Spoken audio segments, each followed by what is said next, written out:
Good morning, I'm Patty Elaine and welcome to Coffee and Cards. Today we're going to jump into another 3-card reading inspired by the Chariot card, known as the Wobble Reading. And if you'd like to learn more about a Wobble Reading, I have linked Esther from the Mindful Tarot's video in the description box, as well as a video I created on the Wobble Reading. So with that being said, we're going to jump right in. The first question for the card on the left is, what energy is showing up for me today? Beautiful. The 10 of Cups is about bliss, happiness, fulfillment. I usually think of the 10 of Cups as a legacy card. The 9 of Cups I see as more of like individual happiness, whereas the 10 of Cups, it's broadening that circle to those around you. In this image, we see these buckets of paint overflowing with this brightly colored paint. And then we have a crab who holds a paintbrush, and that represents the creativity that for many of us is the expression of ultimate happiness. What I love about this image is that these are not shiny, unused cans of paint sitting on a shelf. These paints have been used. They've been enjoyed. They're overflowing with beauty and creativity. The key words for this card are fulfillment, contentment, and legacy. The shadow side is longing, loss, frustration, and solitude. When this card shows up, we are being asked to assess our hopes and desires and think about how we envision our future happiness. Your vision at the end of the rainbow may transform depending on fluctuating desires. So it is important to revisit what makes us happy. Remember, competition and comparison will only discourage us and distract us from our own heart's desire. What's resonating for me today with this 10 of Cups is that invitation to revisit your heart's desire.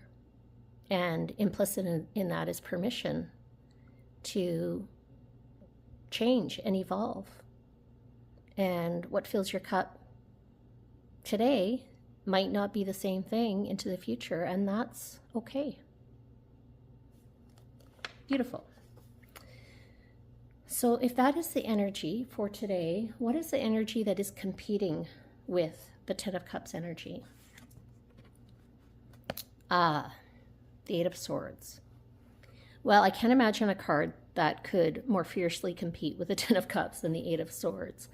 And you might be surprised to know that the 8 of Swords is actually one of my favorite cards, because for me it's a message and a reminder about learned helplessness and a feeling of being trapped when you're not really trapped.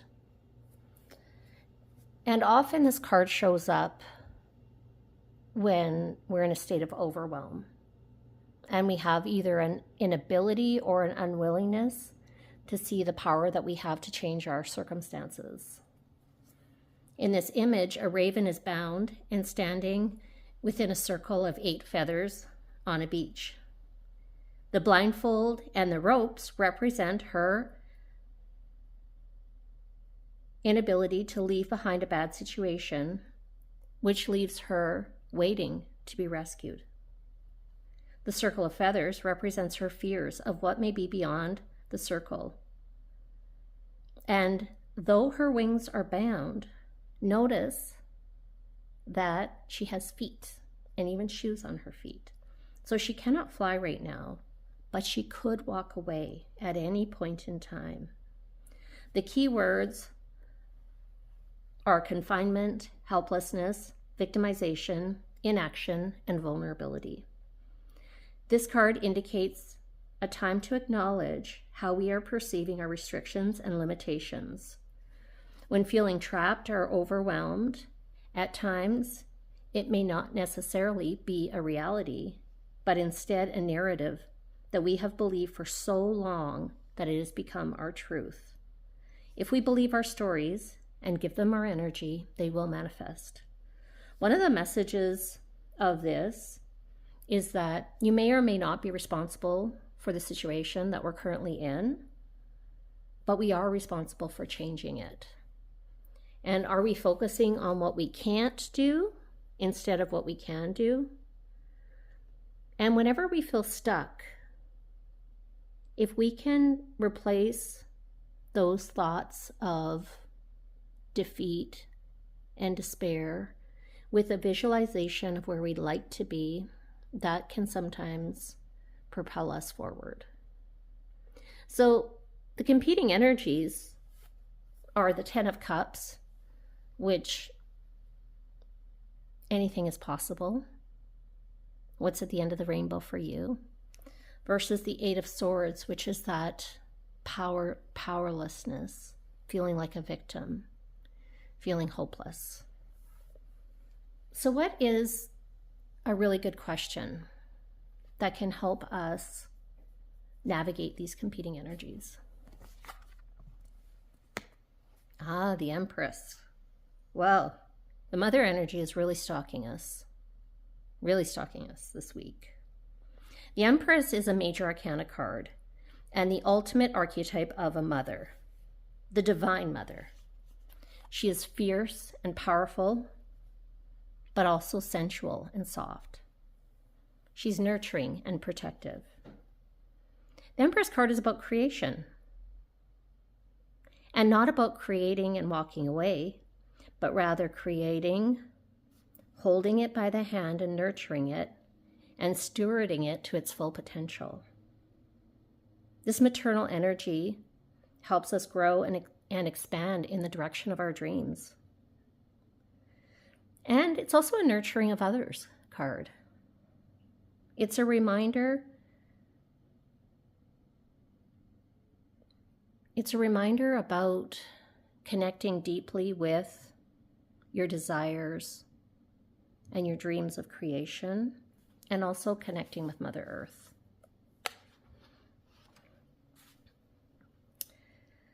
So, what is a really good question that comes up for me with the Empress card is,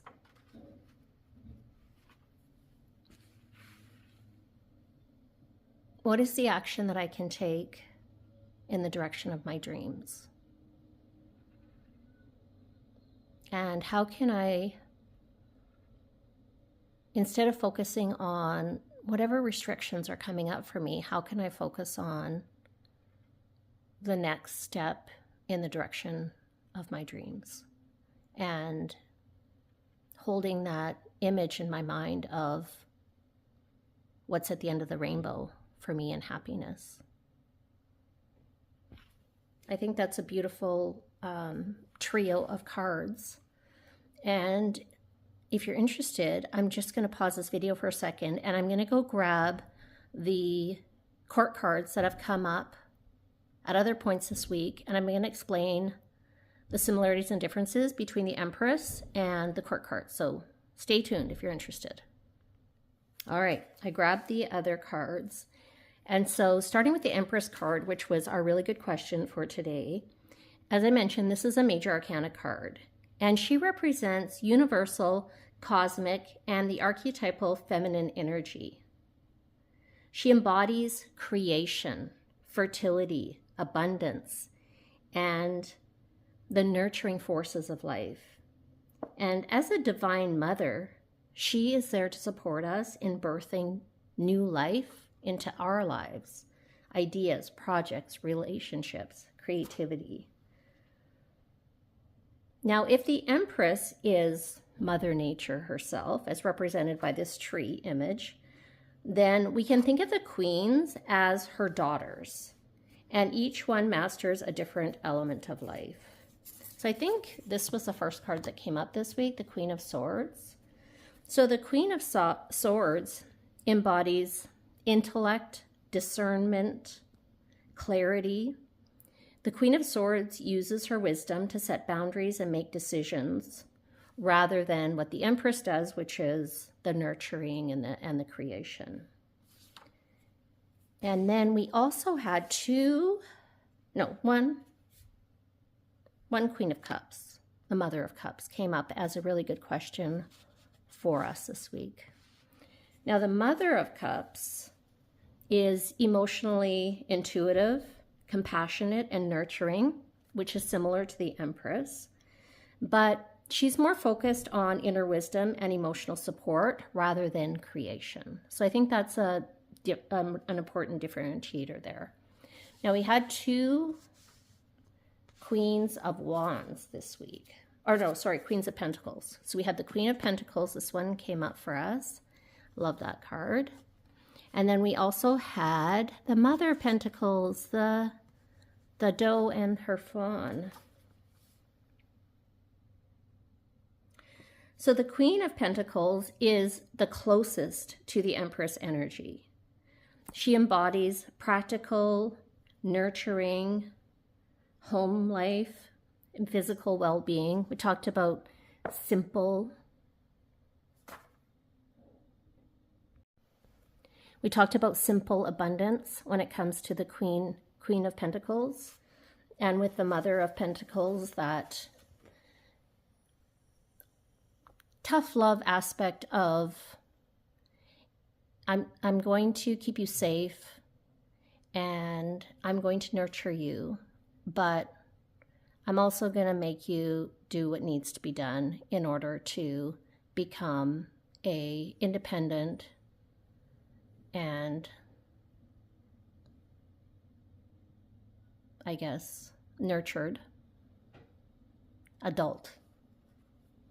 The Queen of Wands that we haven't seen this week yet, or in our spreads yet, is also confidence, charisma, life force energy, which is similar to the Empress, but she channels it in a different way into personal ambition, leadership, rather than nurturing and creation. So the Empress is that major arcana card, and it's the universal mother figure, and then the queens are their individual expressions within their suits. So the sword is intellect, mind, cups is heart, that's our emotions, and pentacles are resources, things you can feel, see, touch. So hopefully that helps understand the differences between the cards, and I hope you enjoyed the Wobble reading for today. I look forward to seeing you tomorrow for the next one.